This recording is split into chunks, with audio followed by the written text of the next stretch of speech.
Hello friends, as you can see, I'm wearing a mask. No surprise in that, but I will take it off. We've all got used to wearing them unless we're exempt. We've all got used to seeing other people wearing them. They're difficult to wear.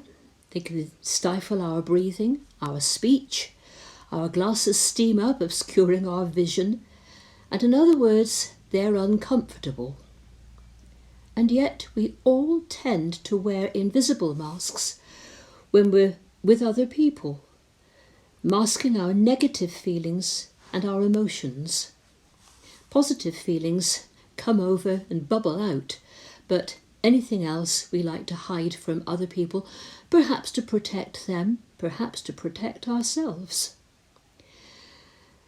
I know that when I was teaching, I always wore what I called my professional mask, so that children didn't see that I was actually quite nervous. I wasn't too sure what I was doing sometimes.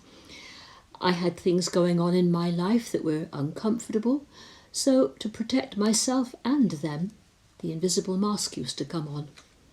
Same thing happens if you're a singer or a musician of any kind and you're performing in public. You don't want your public to see that you're actually very, very nervous. You might forget your words, you might play the wrong notes, but they don't need to know that.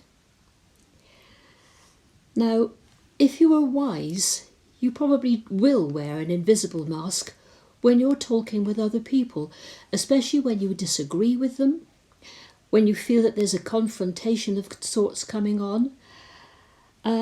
It's one thing to speak your mind, but it can cause many a rift unless it's handled extremely sensitively, so we tend to mask what we would like to say.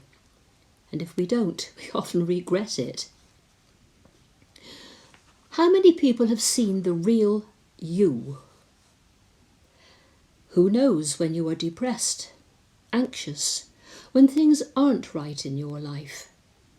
Probably only those closest to you. We're afraid of making a spectacle of ourselves, as people would say, in public. We don't want other people to know that things aren't right, that we're not perhaps in control of our emotions as we would like to be, stiff upper lip and all the rest of that British nonsense.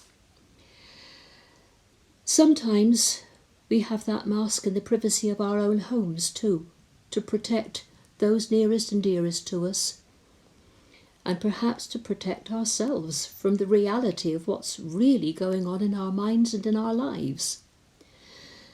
And certainly it isn't always appropriate to let other people know your feelings.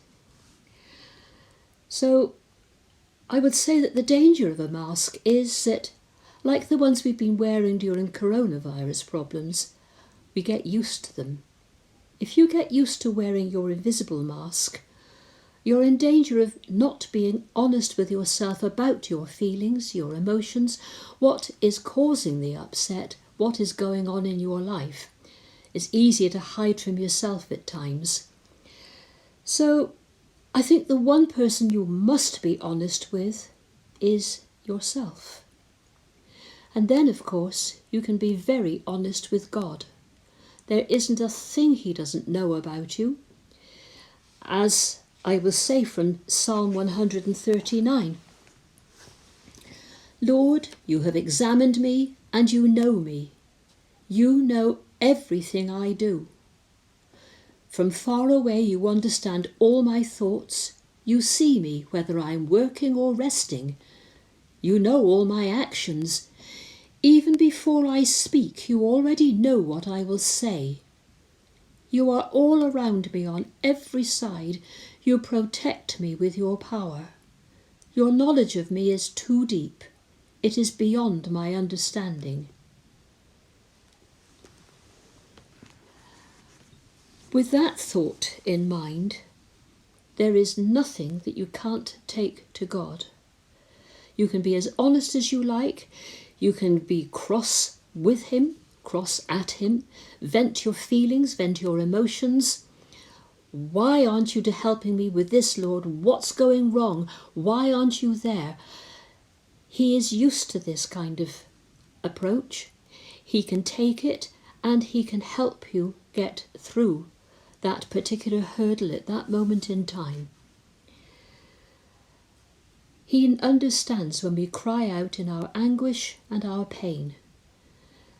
And just a final thought, something that I'm sure you've heard before: there is nothing you can do or say that will make God love you any the less.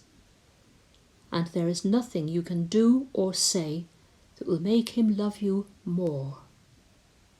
Take that thought with you into the week, especially perhaps when you're in a knotty situation. And thank you for joining me once again.